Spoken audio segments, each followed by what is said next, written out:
Hi guys, welcome to another review. Back again, and we're starting up Wayne's picks. So for his first pick, we're going with a great classic here, Identity.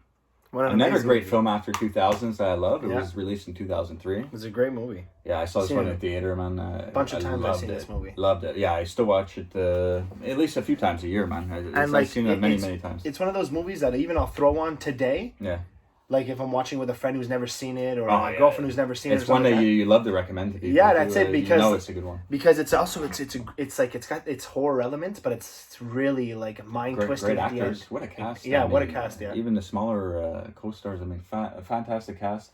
And every time it rains, I feel like shooting this movie on too. So it's one of those films. It's a phenomenal movie. I like raining throughout the whole film, and I love it. It must have been hard for the actors though. They're always drenched. I mean, always drenched. But I would like that as an actor. I'd be able to act a little better, or easier, or whatnot. You know, but and the filming locations, like this hotel, like I love it. Yeah, I love this. Yeah, the little motel there. Yeah. It's great. It's great. It's awesome. Yeah, it's excellent. It's directed by James Mangold. He's actually rumored to. I think it's more than rumored to direct the next Indiana Jones in production. Really? Yeah. Yeah. So I think there's a fifth Indiana Jones. I don't know if it'll be any good, but he's still relevant today. This filmmaker has made many movies. Is he gonna still be alive, Indiana Jones? I mean, well, he's gonna be kicking the bucket now. I don't know what the way they're gonna go, but a lot of people forget that River Phoenix was in the third one there, The Last Crusade. He plays the young Indiana Jones, so maybe they'll do a young version, but it won't be as good as River Phoenix there. No, and I don't know. I still refuse to watch the one with Shia LaBeouf there. I never even seen it. That's the what I'm saying. Skull one or something? No something thanks. Skull. Yeah, no thanks to Shia LaBeouf. Anyways, yeah. So we get the opening credit. We hear Malcolm Rivers there. That's the main crazy patient there. I like that guy as an actor, man. Pruitt Taylor Vince. His name is. He got the shifty eyes there. Yeah, I like that. That's fucking creepy when he does that. He plays in so many lots of television. I remember him. You remember James Belushi in K9? Yeah. He's in the bar. He's got his nuts.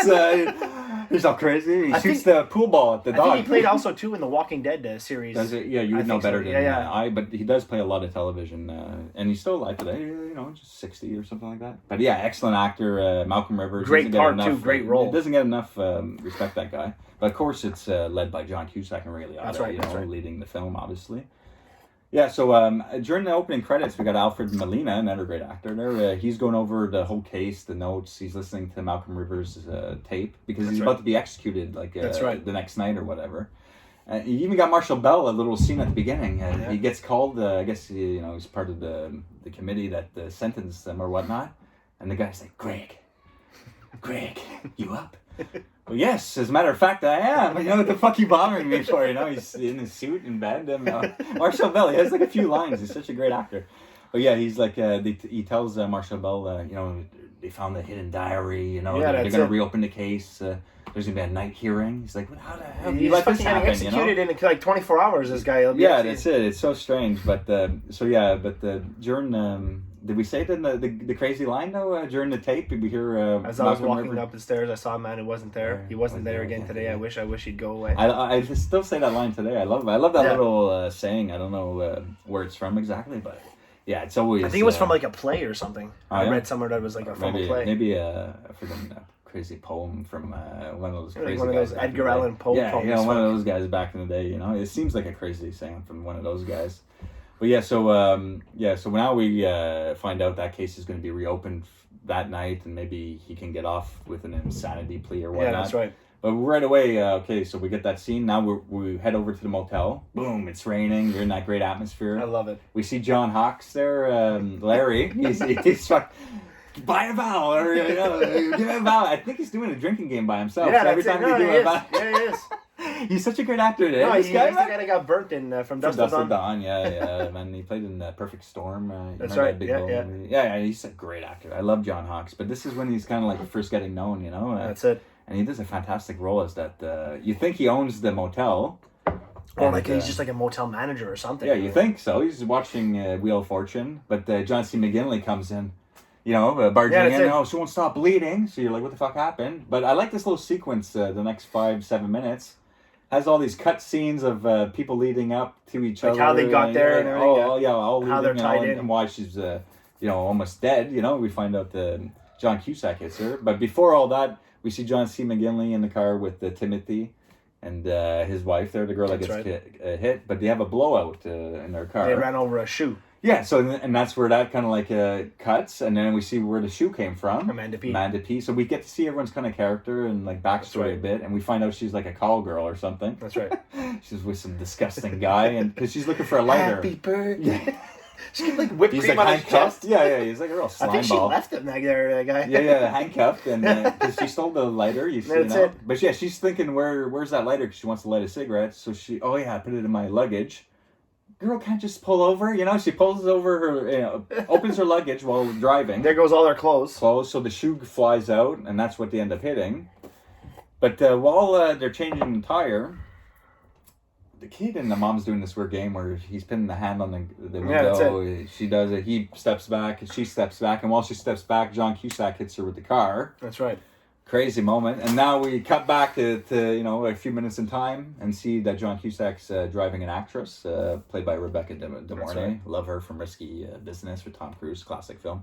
Backdraft. I mean, she plays in And that rocks the cradle. And the Rocks of Cradle, another fucking classic. Very good movie right there. But yeah, so she, we find out a little more information, a little more characters here, and she's arguing with her agent because she walked off set. And, That's right. And John Cusack's driving, and she asks them to get something in her bag for her. Yeah, so he reaches in, and that's where he's not really paying attention. Yeah, and she steps out, and fuck. But man, when he like slams on the brakes, you can kind of like feel like, oh my god, he's in shock because you hear John C. McGinley. Oh my god, what did you do? Well, John C. McGinley seems like one of those really, like, he's going through, like, all the fucking road rules. Yeah. Pump brake. That's it, pump brake. Check the mirrors. He's very, like, by the handbook. Yeah, that's it. He's a very, like, a pushover type of stepfather. Yeah, that's it. And, yeah, we find out that Timothy's stepfather is not his real father. And but yeah, man, I would be like killing John Cusack in the middle of the road, and he's like, is she gonna be okay? Is she gonna be all right? Yeah. Are we gonna be all right? I see. He's a bit of a This guy pushover hit type my of guy. fucking wife. I'd be beating the Yeah, living hell out of him. I know, but he's like a real mild mannered man, So they're out in the rain, pouring rain. Rebecca De Mornay doesn't really want him to get out and help them. He takes the weirdest roles, eh, Megan? John C. McGinley, he's always a co-star, but he's great. Yeah, he's played in so many movies because he's always a co-star, so you can get a lot of work that way. On Deadly Ground with Seagal. There we go, another one. Yeah, for sure. He's beating people with like pipes and stuff in that movie. Office Space, remember him in Office Space? They're cutting down, cutting people in the office. Michael Bolton. Any relation to the singer? But McGinley's so funny. He always makes me laugh, and. But yeah, it's a different role. He's not really making me laugh in this role, but he's so funny. He's excellent for the role as well. And so while they're in the middle of the road, he goes and tries to unlock the door to get her cell phone. Yeah, because she has a cell phone. She won't get it, so he breaks the window. The fucking tire iron. Oh yeah, he grabs the give me that fucking thing.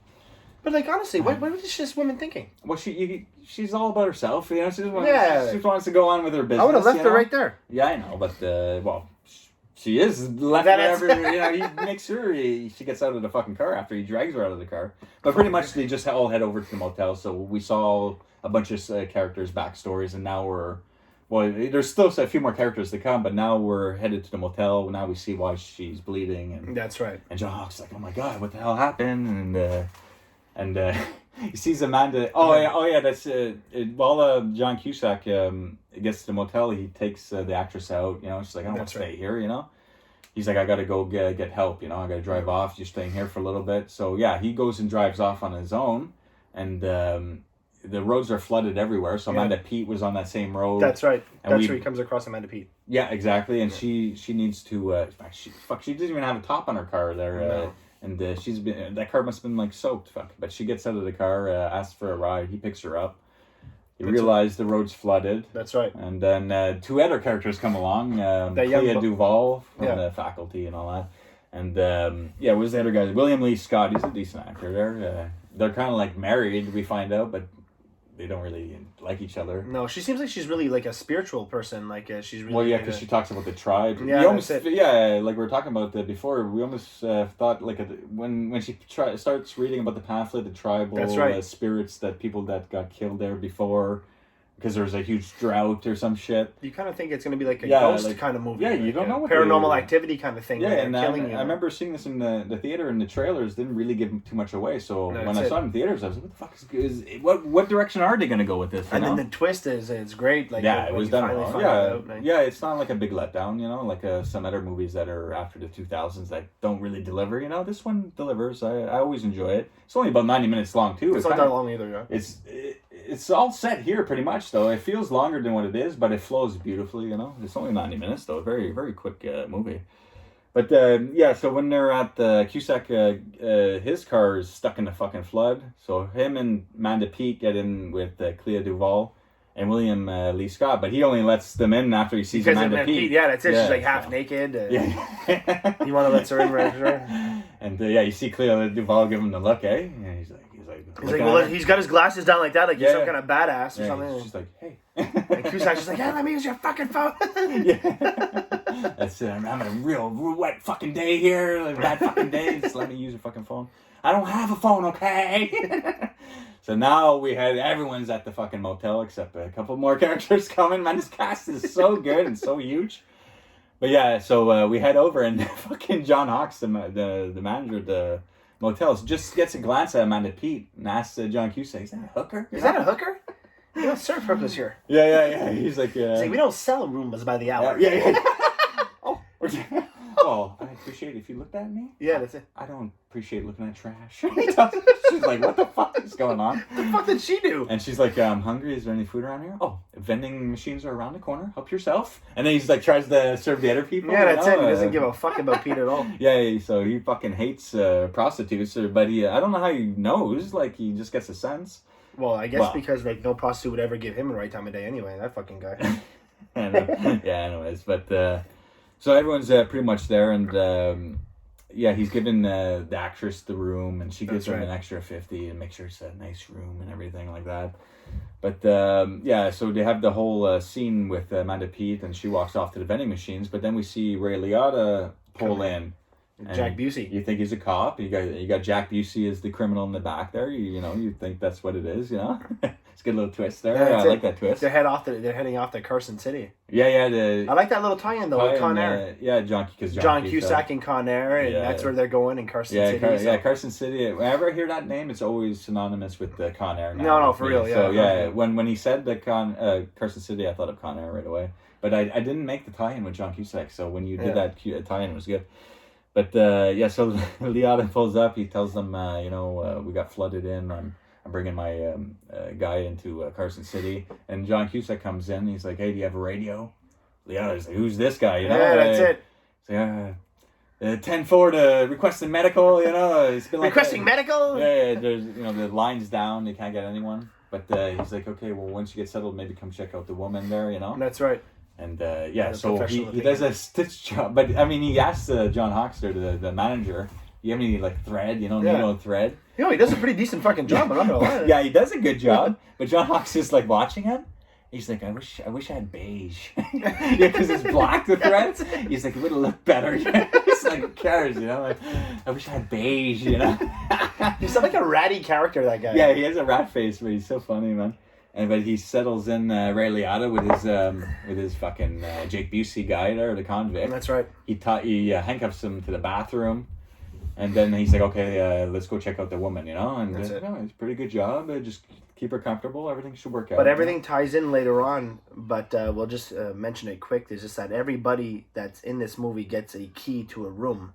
Yeah. And every key to the room is significant to that one person in this movie. Every death, it's like a countdown. It counts down. So whoever's in room 9, to 8, 7, 6. And you notice when Clea Duvall and William Lee Scott go to their room, they're in room 9, and when he flips slams over, the door, it turns into a 6. I mean, it's the same symbol, that's it. But it kind of like confuses them when you have the key after. Yeah. They go to that door, and no, that's not the 9. But yeah. Yeah, it's right here, bro. Did you just see it? I saw it. On the corner of my eye, I just saw the 9 turn to 6. Man, in the corner of my eye. I love this movie so much, man. The atmosphere is excellent. The look of the motel is great. The acting's fantastic. I mean, this movie, it made over like $90 million too. No, it was great. a good sleeper hit, man. Great. People weren't expecting that type of outcome for this movie, but and like you said too, like Cusack's like later on in the he doesn't. I don't know what much. happened. I'm gonna do a top 10 for John Cusack very soon. And then he did the 2012, which was like a blockbuster hit for him. But that with Amanda Peet too. Yeah, that's true. She played in that too as well. But after 20, like that movie made over 700 million. I don't think it's a good movie or anything, but it was one of those movies that everyone just had to pay to see and whatnot. So it made over 700 million.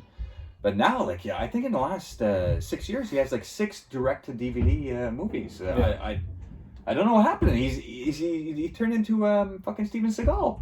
He's like just a lazy guy. Maybe. Yeah, released straight to DVD all the time. I don't know what happened, but I was saying to you, he reminds me a lot like of Keanu Reeves, this type of style. Yeah. They're dressed the same. Look, there it is. Yeah, there it is. That's what we're talking about there. But I just feel like maybe John Cusack is more lazy in life. You know, you see Reeves really training, doing all the work to take on these action roles. Like, Cusack can't do those action movies. But they have the same type of look, you know, but imagine John Cusack as John Wick. Well, I can kind of see the way they dress, but it's just the John Cusack that we know. You know what I mean? It's just but like John Cusack's doing kind of like action movies now, but they're direct to DVD. I don't know what the fuck happened. Ray Liotta too. His career's kind of derailed. Yeah, I mean, these guys are phenomenal actors, and this is a great film. Well, maybe we can cast him in Midnight Paranormal too. Yeah, we'll get him. Yeah, shit, my battery died while we were talking about the actors there. But yeah, anyways, let's get back into the movie. So I don't know if we mentioned the montage where we see all the people. And they're talking about where we see Ray Liotta's that's right.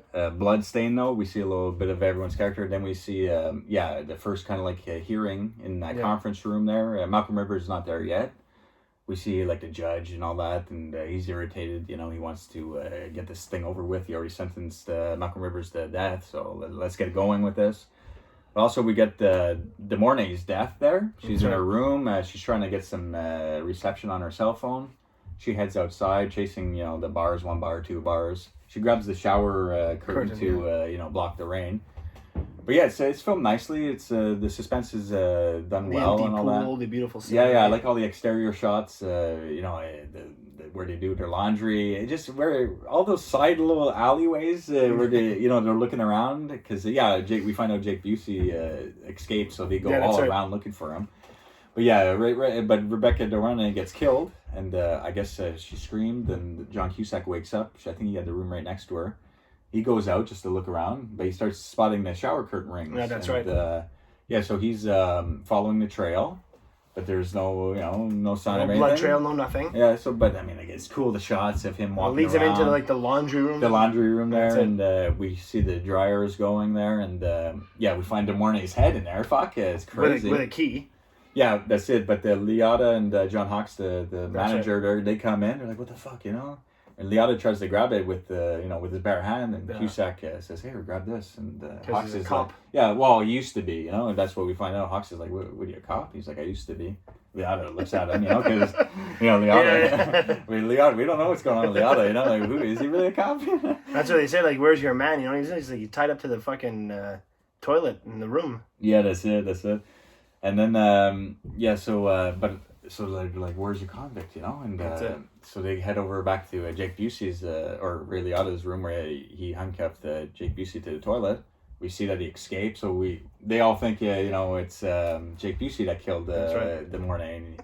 So everyone's looking around. But I love when they go into the room and they got everyone in the same room, and Larry, the fucking John Hawkes guy, he's got the baseball bat. He's like, "It's fucking Roman free," He's like making everyone nervous. Like, what?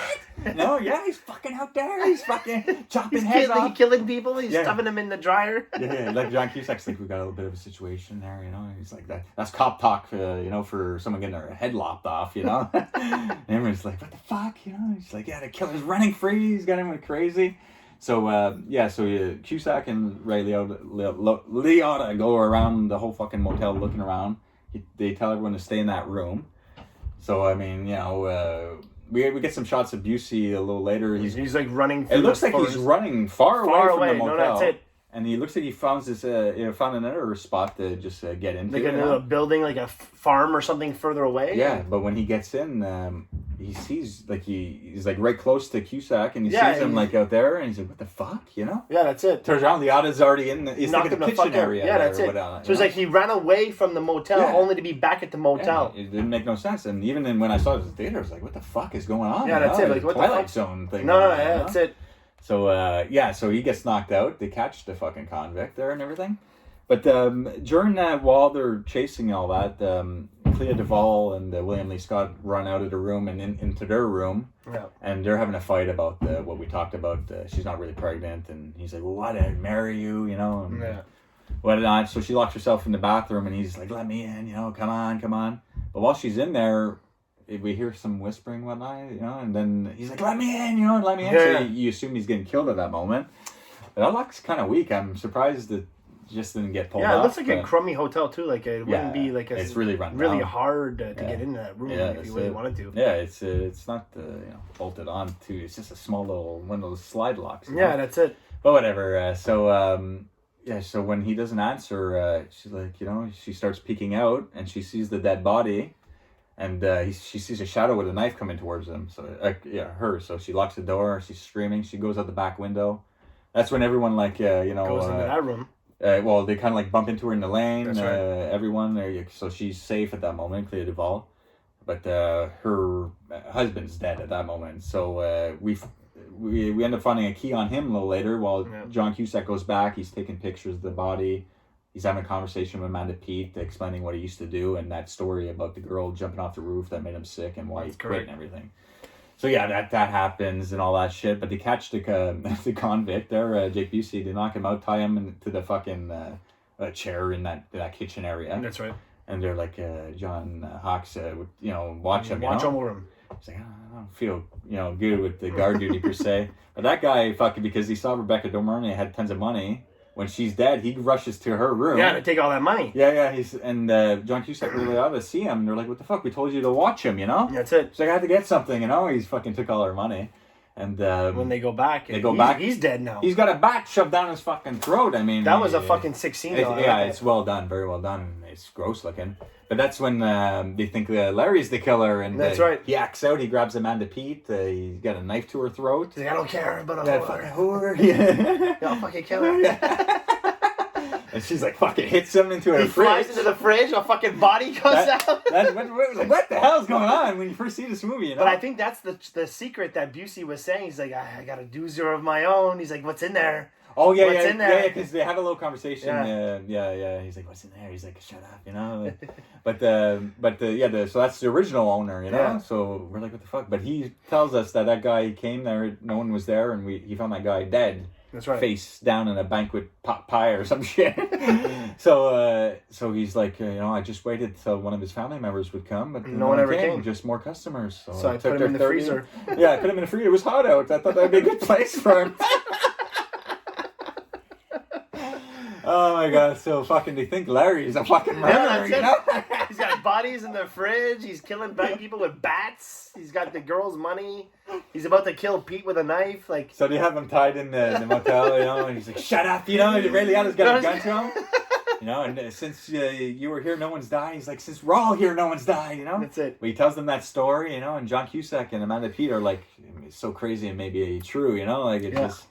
He's like, "You fucking crazy! You had a knife to your throat. You remember? You know, like what's wrong with you? You know?" And all that shit. But yeah. You kind of get the sense that like Liotta is like not really technically who he says he is. Like around that part, you know, because he does a lot of things that a cop wouldn't do. You know. Yeah, exactly, and he wants to make sure he's the only one controlling the radio. Yeah, that's right. He snaps at John Cusack once, and he's like, "No, I can handle it." You know. Yeah, like, that's it. Doesn't want to take turns on the radio just in case he gets through to someone. You know.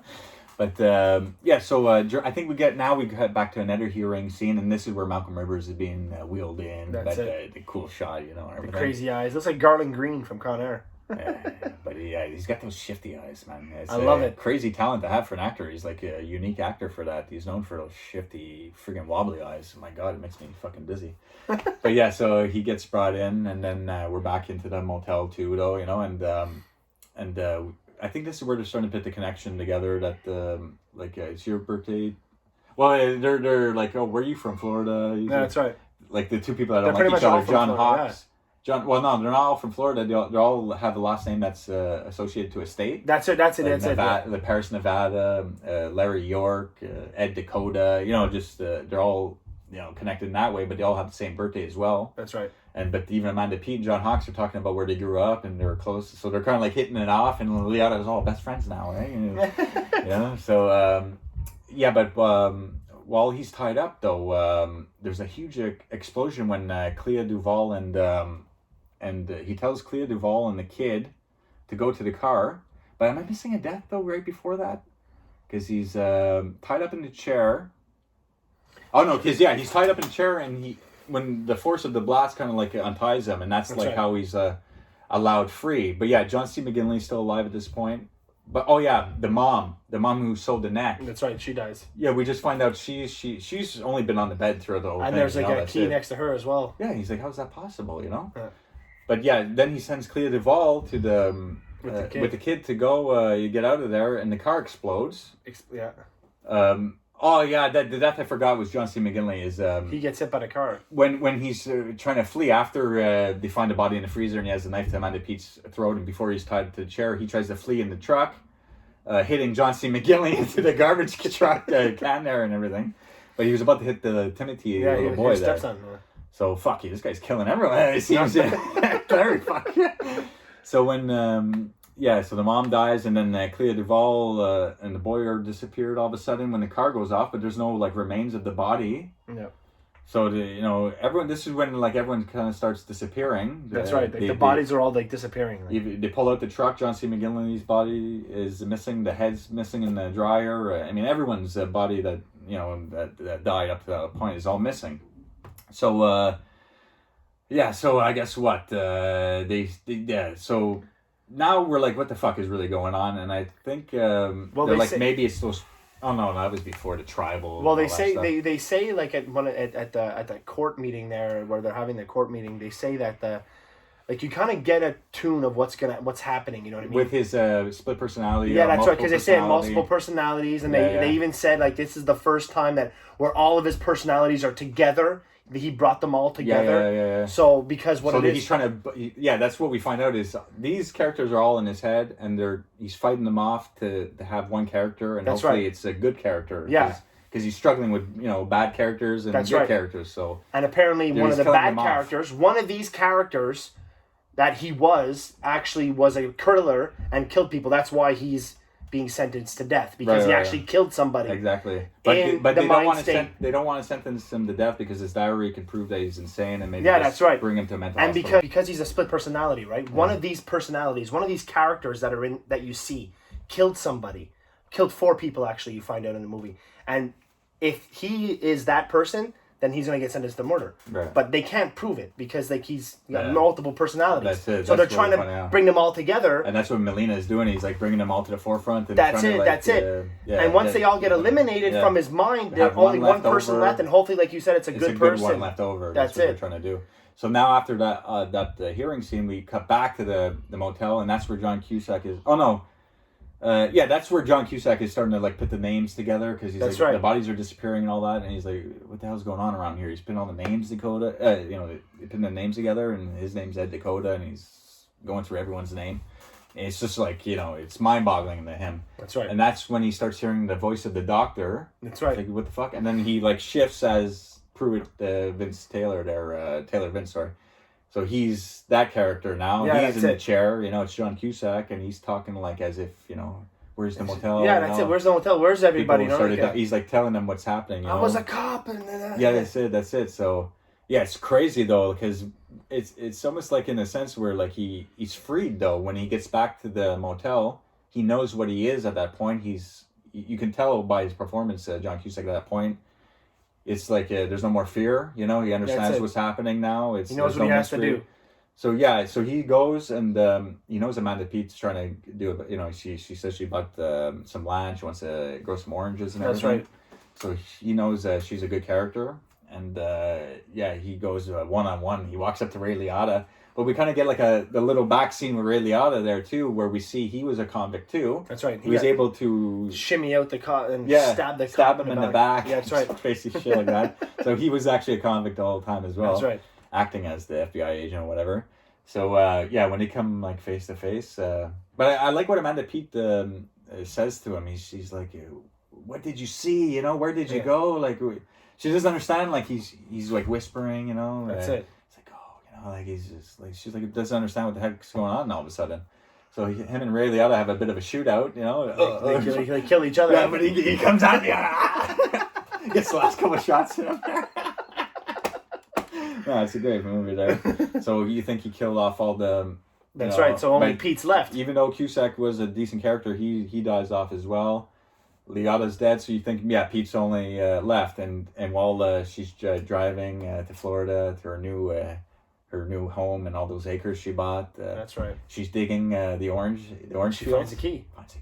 Boy, it's a good little twist. No, I like that. And then we find out the boy because that's it makes sense because we find out that when he was a kid, his mom I think was a prostitute. That's right. Brought over a lot of men. I mean, that's where the John Hawkes personality came into play. That not liking prostitutes. That's right. But his boyhood, that's when it was the worst for him. So he was the troubled. It was the boy that was the troubled one. The boy needed to be cut off, and he needed to be free from that childhood memory, suppressed all that anger and child abuse or whatever he went through.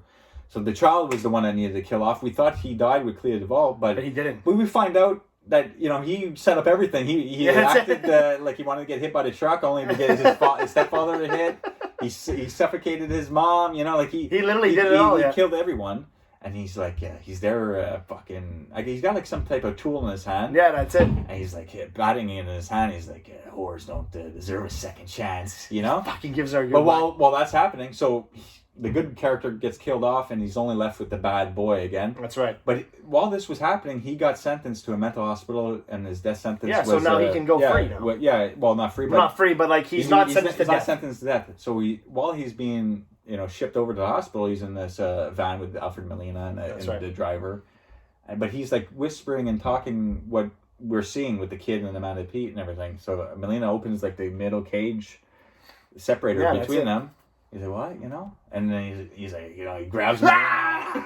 And you get a far shot of the I like that though, and it just ends there because you don't know what happens after. But he gets away. Whatever. What he can't be saved though. This guy is doomed. He kills the doctor. I guess he gets away for a little bit, but it also ends with the same saying there at the end. I love it.